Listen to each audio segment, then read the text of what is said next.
दो अकाउंटेंट्स जो कि एक ही कंपनी में काम कर रहे हैं, दोनों का एजुकेशनल बैकग्राउंड और एक्सपीरियंस सेम है, बट जब उनकी जॉब पोजीशन और सैलरी पैकेजेस को देखा जाता है तो यहाँ पे वाज़ेह फ़र्क होता है।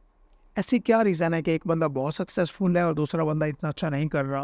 तो यहाँ पे कुछ फैक्टर्स को आइडेंटिफाई करना पड़ेगा कि जो बिलो एवरेज या एवरेज अकाउंटेंट को एक सक्सेसफुल अकाउंटेंट बनाते हैं। अगर आप एक सैलरी पैकेज अच्छा देख रहे हैं या अच्छी जॉब पोजीशन की तरफ जाना चाहते हैं तो आपको इन फैक्टर्स का पता भी होना चाहिए और आपको इनके ऊपर काम भी करना चाहिए। तो मैं आपके साथ ये लिस्ट शेयर कर देता हूँ और इसकी आगे क्या एक्सप्लेनेशन है वो भी मैं आपको बताता हूँ। जिसमें जो सबसे पहला पॉइंट है वो है दी अंडरस्टैंडिंग द अकाउंटिंग।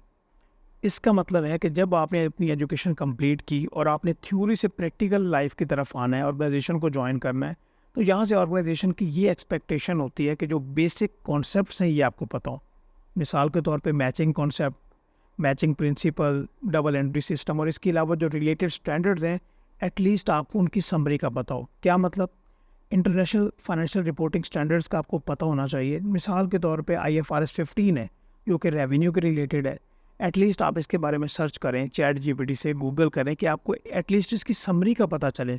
इसकी समरी क्या है और इसके कॉन्सेप्ट्स क्या है, ये किस तरह से कंपनी में इम्प्लीमेंट होता है, क्या इसके प्रोसेसेस होते हैं, ये आपको सर्च करना पड़ेगा। इसके अलावा जो दूसरा पॉइंट है ये है जी यहाँ पे अकाउंटिंग सॉफ्टवेयर का यूज़। अभी आपने जो थ्योरी पढ़ी वहाँ पे आपको अकाउंटिंग सॉफ्टवेयर नहीं सिखाया गया। आपने थ्योरेटिकली देख लिया कि भाई इस तरह से फाइनेंशियल बनते हैं, बट प्रैक्टिकली किस तरह से बुक कीपिंग होती है, अकाउंटिंग सॉफ्टवेयर को यूज़ करना होता है, ये आपको सीखना पड़ेगा। अभी different organisations different software use करती हैं बट बिहाइंड कॉन्सेप्ट सेम रहता है। अगर मैं मीडियम स्केल ऑर्गेनाइजेशंस की बात करूँ, small to medium scale organisations, तो यहाँ पे QuickBooks, Xero, Sage, Tally, Prime इस तरह के सॉफ्टवेयर यूज़ होते हैं। अगर आप इनमें से कोई एक आध भी कर लेते हैं तो बाकी को आप हैंडल कर लेंगे, ये आपको पता होना चाहिए। अगर बड़ी कंपनीज़ की बात करें तो यहाँ पे ERP सिस्टम्स होते हैं जिस तरह SAP, ओरेकल, या कंपनी ने अपनी नीड्स के मुताबिक उन सॉफ्टवेयर्स को डिज़ाइन करवाया होता है। But nothing to be worried about, इसकी ट्रेनिंग्स अवेलेबल होती है तो आप इसको सर्च करके इसके ऊपर वर्किंग कर सकते हैं। जो तीसरा पॉइंट है ये है एक्सेल। अगर आपको एक्सेल का यूज़ नहीं आता कि आपने एज एन अकाउंटेंट एक्सेल किस तरह से यूज़ करना है, तो आप अपने आप को अकाउंटेंट नहीं कह सकते। इसमें रहते हुए कुछ 4-5 पॉइंट्स हैं वो मैं आपके साथ शेयर कर देता हूँ। एक्चुअली इसमें आपको sum ifs, V lookup, ifs के formulas and most importantly pivot tables, ये 4 अगर आप कर लेते हैं आपको ये चीज़ें आ जाती हैं। और साथ एडिशनली पावर क्यूरी, अगर आप ये 5 कर लें तो आप एक्सेल में एक्सपर्ट बन सकते हैं। जो आपको एज एन अकाउंटेंट काम करना चाहिए आप उनके ऊपर वर्किंग कर लेंगे। हर जहाँ पे ये ज़रूरी है कि जब भी आप एक्सेल के बारे में कुछ लर्निंग कर रहे हो तो मेक श्योर कि ऐसे डेटा पे काम करें जो कि अकाउंटेंट्स के रिलेटेड है और ऐसे फार्मूलाज यूज़ करें, ऐसे तरीक़ाकार यूज़ करें जो कि अकाउंटेंट्स के लिए बेनिफिशियल होंगे। दोबारा से मैं आपको ये रिपीट कर देता हूँ। इसमें इफ्स के formulas, V lookup, sum if, pivot tables and power query, ये 5 माइंड में रखिएगा। इसके बाद कोर हम एक्सपर्टीज़ पे आते हैं कि बुक कीपिंग भी आसान है, डेली बेसिस का काम भी आसान है, बट ये जो भी चौथा स्टेप है ये बहुत इंपॉर्टेंट है। ये है जी मंथ एंड क्लोजिंग प्रोसीजर्स या प्रोसेस। अच्छा, इसमें क्या आ जाता है जी? सबसे पहले अक्रूवल्स एंड डेफरल्स। क्या मतलब अक्रूवल्स का? एग्जांपल देना चाहूँगा कि रेंटल्स हैं या बिजली है, हमने इस्तेमाल तो कर ली, यूटिलिटीज़ ले ली, बट अभी वो बिल आया ही नहीं है, वो अगले महीने आएगा।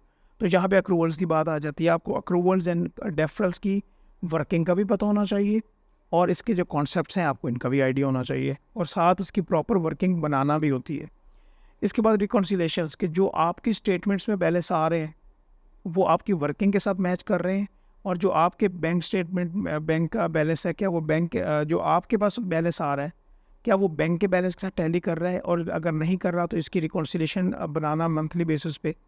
इसके बाद फाइनेंशियल रिपोर्टिंग में आपने ये देखना होता है कि अगर आप अकाउंट्स रिसीवेबल या अकाउंट्स पेएबल की बात करें तो क्या आप एजिंग रिपोर्ट्स बना सकते हैं? आपको accounts payable and accounts receivable की मैनेजमेंट आती है अगर आप इस सेगमेंट में काम कर रहे हैं? और फिर आप कोई इनवॉइसेस हैं जो कि रहती हैं तो उनको ट्रैक करना, उनको आइडेंटिफाई करना, तो ये सारे काम मंथ एंड प्रोसेस में आ जाते हैं।